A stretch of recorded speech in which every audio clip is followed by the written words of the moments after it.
आम खबर यह है, हुकूमत पाकिस्तान ने 26वीं आईनी तरमीम का गज़ट नोटिफिकेशन जारी कर दिया है और सदर मुमलिकत की तरफ से दस्तखत कर दिए गए हैं। कहा गया था कि सुबह दफ्तरी अवकाश से पहले ये काम सरअंजाम दिया जाएगा।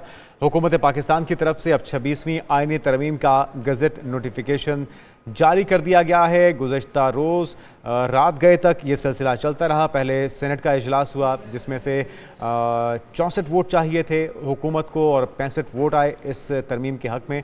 इसी तरह से कौमी असम्बली का इजलास भी रात गए शुरू हुआ जिसमें इज़हार ख़याल भी किया गया अरकान की तरफ से और फिर 224 वोट चाहिए थे वहाँ पे भी, जबकि 225 वोट इस आईनी तरमीम के हक़ में कौमी असम्बली में भी हुकूमत ने हासिल कर लिए।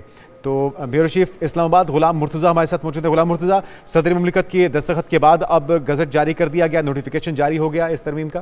जी बिल्कुल, पार्लियामेंट से जो 26वीं आईनी तरमीम है उसकी हतमी मंजूरी के तमाम मराहल मुकम्मल कर लिए गए हैं। आज सुबह ही सदर पाकिस्तान की जानिब से जो है वो आईनी तरमीम पर दस्तखत किए गए थे और उसके बाद हुकूमत पाकिस्तान ने आईनी तरमीम का जो गजट नोटिफिकेशन है वो भी जारी कर दिया है और ये फौरी तौर पर नाफिजुल अमल होगी। 26वीं आईनी तरमीम की पार्लियामेंट से मंजूरी के बाद वज़ीर-ए-आज़म ने सदर पाकिस्तान को ये एडवाइस भिजवाई थी और आज सुबह ही उसके ऊपर दस्तखत किए गए और अभी कुछ ही वक्त पहले गजट नोटिफिकेशन के जरिए 26वीं आईनी तरमीम जो है वो नाफज कर दी गई है। आईनी तरमीम के मुताबिक नए चीफ जस्टिस का तकर्रर पार्लियामानी कमेटी के जरिए से होगा और उसमें तमाम तफसीलात जो है वो दर्ज है और जितनी शिकों के अंदर भी ये तमाम जो सूरत हाल है जिसके मुताबिक ये पार्लियामानी कमेटी फैसले करेगी उसकी भी तफसीलात जो है इसमें जिक्र किया गया है।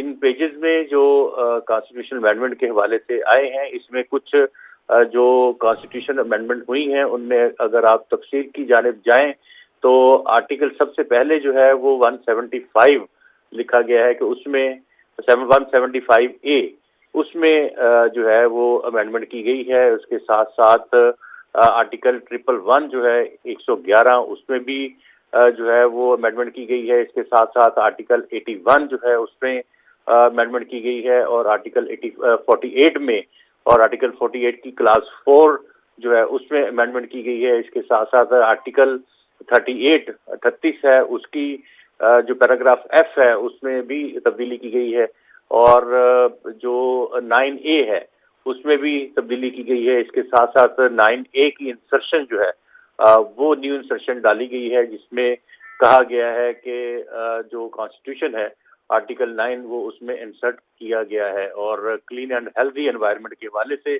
ये जो इंफॉर्मेशन है ये इसमें शामिल की गई है। इसके साथ साथ चीफ जस्टिस की सरबराही में जो अपॉइंटमेंट ऑफ जजेस की जो सुप्रीम कोर्ट के होंगे उनकी कमीशन जो है वो उसमें chief justice of Pakistan chairperson होंगे और द मोस्ट सीनियर जज ऑफ द सुप्रीम कोर्ट के मेंबर्स होंगे।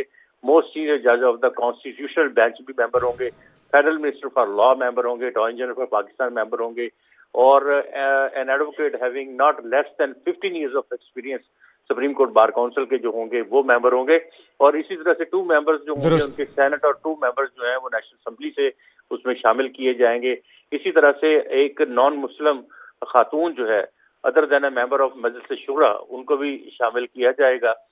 ये बेंच की जो है कॉम्पोजिशन होगी और इस तरह से सुप्रीम कोर्ट ऑफ पाकिस्तान के बहुत शुक्रिया ग़ुलाम मुर्तज़ा, आपने तफसीलन अपडेट किया।